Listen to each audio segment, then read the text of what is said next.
Hi there, this is Liz from Books Go Social, and today I'm chatting with Janet Pywell. Janet's based in the UK, so we're chatting now over video teleconferencing. So, Janet, you're here today to tell us a bit about your series, the Culture Crime series. So, what can you tell us about your series? Hi, Elizabeth. First of all, thanks for interviewing me today.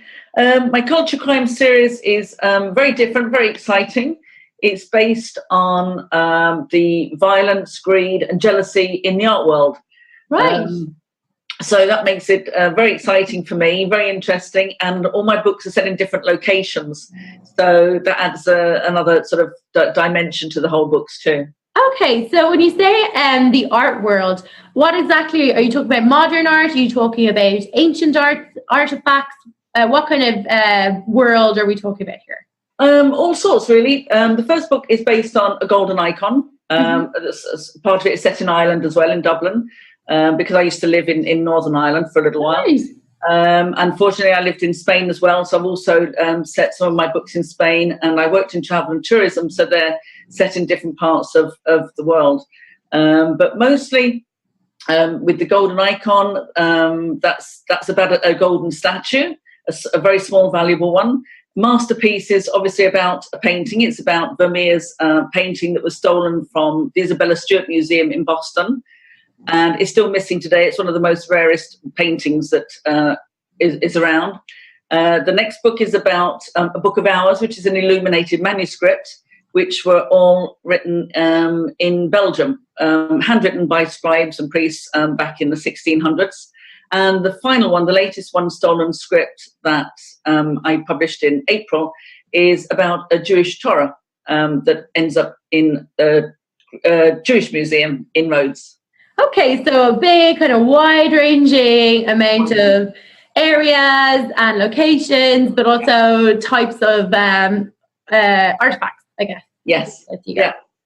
And do you have like the same team working, or is the idea that the series is based around the, I guess, stolen art, or is it that there's the same people working in each book?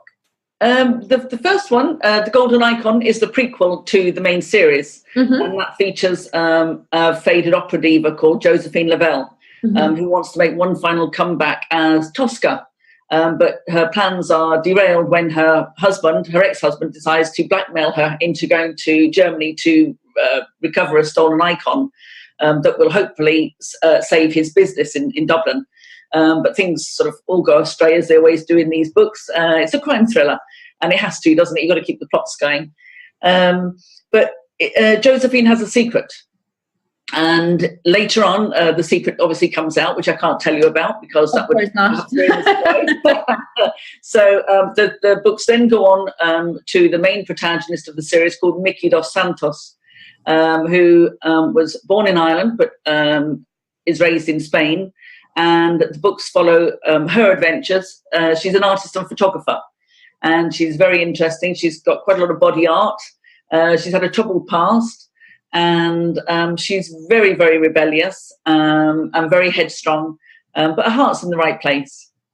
Great, that sounds really. I like the idea of how you kind of incorporated your own background, obviously from living in Ireland and being in Spain as well, and obviously then bringing in this kind of thriller crime element. So, was there anything else that inspired you in writing?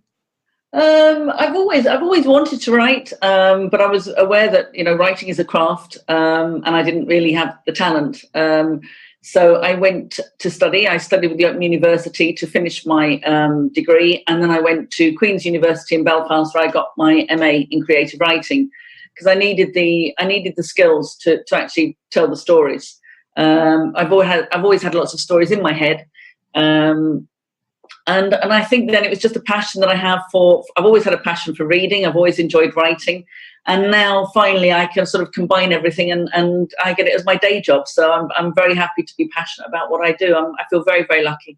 Yeah, I think going to study and then publishing might seem like a more traditional route actually into writing that a lot of authors that we've worked with before actually haven't done. What do you feel you got from doing the studying? Just basically, it was great to work with other students for a year. I did it full-time course for a year, even though I had my own business at the time. But it was nice to work with other students and to get their feedback. And you can, as a writer, sometimes you can live in your own little bubble. You need to have other people's feedback. You need to be critiqued in a positive way. And I think that was very important for me. Very important. So it's obvious from the fact that you've written so many books in this series already that it's something that's captured your imagination. Yeah. Do you feel like there's more books to come? I've actually written 7 books. I've written 2 books of short stories and a love story set in Belfast. Yes, there's certainly more books in me. Certainly, I'm going to continue with Mickey dos Santos, because even after the last book, I wasn't sure what was happening with her. She develops her own character and her own traits, and she just moves the story along. So I'm interested myself to know what's going to happen, where she ends up, what other trouble she gets into.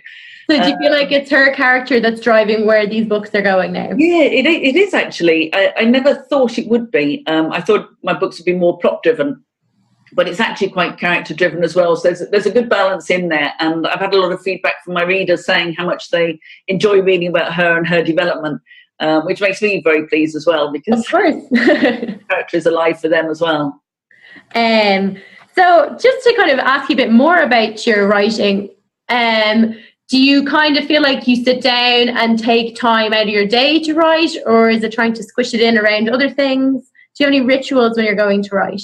Well, I walk my dog every morning. That's really good for me. That really sort of gets clears the cobwebs and it gives me time to think, and I can plot scenes, scenarios, conversations. I talk to myself a lot, which I think is quite normal for writers anyway. We can get away with it. So yes, I write every day. I write every day, and I write different things as well. I'm actually just having a bit of a change at the moment, and I've written BBC comedy. The BBC had a window of opportunity where you could submit a comedy script, 30-minute comedy script. So I submitted that last month, and that gave me a sort of bit of incentive to just do something different. So I did a 2-week online course with the University of East Anglia to refresh my film script writing. And that was fantastic. I really, really enjoyed that. I love learning anyway, and a lot of my research is based on learning as well. So it's the more I can learn, the better. But it was a very interesting course, and as a result, I've started a film script, a romantic comedy. So I'm excited about doing something different in tandem with the Mickey dos Santos series as well now. Interesting. So I like the way you kind of go about things, like I need to push myself to do something else, and then you're going out and you're learning something else, and then you're kind of bringing that back into inspire writing. Yeah, I do. That's very inspiring. I don't know if I'm, I just punish myself consistently, but I enjoy learning, and I think that's why I wrote the Culture Crime series, because it was a way for me to research things and to use that research. Not just historical stuff, not just stuff about art, but in the Book of Hours, for example, book 2, I use drones in there, and Mickey uses drones to follow these nasty characters, and I had to do a lot of research with that, and that was really exciting and interesting. She's a kite surfer, so I researched that a lot, and I've got friends down here where I live in Whitstable who are kite surfers, and they helped me. They gave me lots of tips, told me all the terminology to use. And one of the girls, she actually reenacted the scene for me when she was in Sardinia on a beach there. So, just to see if the wind and if Mickey could run the distances, if it was all plausible and feasible. So it was all great fun as well. It's all, it's all good research. Yeah, so obviously your research then isn't just confined to your computer. You're going out there in the real world. Yeah, that's it. And you have to live in the real world. And I think, for readers, they want something a bit exciting. It's not James Bondy or anything like that, but you need a bit of excitement. You can't have everybody just beaten up in the back alley all the time. And, you need a bit of excitement, a bit of thrill. And that's why I've taken my readers in each book to 3 different places, often 3 different countries, for that excitement, yeah. And are you then pulling, your own experiences from being in those countries, or are you going to places that you've never been before? And then a bit of both, actually. A bit of both. Some of it is based on places I've been to, like recently in Soul and Script. I'm based in New York and Turkey, where I was previously. but the majority of the book was based in Rhodes, and I hadn't been there before.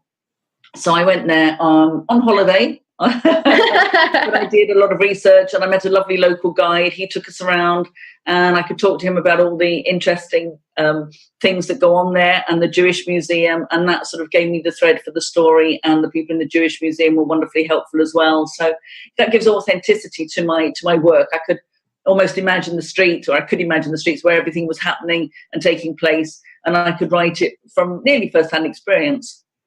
Well, I think your books sound fascinating. I think they sound like a real thrill ride with also like an absolute basis in something real and something like a world that I don't know much about. So I think I'll probably be picking up a copy now of your first book. So I also wanted to ask, because all your books are available on Amazon.com. They are, yes. Ask, do you have a website? I do. It's www.janetpywell.com. And on there, people can find all your social media to follow you as well. They can. And also at the moment, Golden Icon is free to download at the moment on Amazon. So that gives people a sample of the books, and then it leads them into the series as a whole. Brilliant. Okay, well then I can definitely download it. Thank you. Well, Janet, thank you so much for this conversation. It's been really great. Thank you. Elizabeth, great talking to you. Thanks very much. Thank you.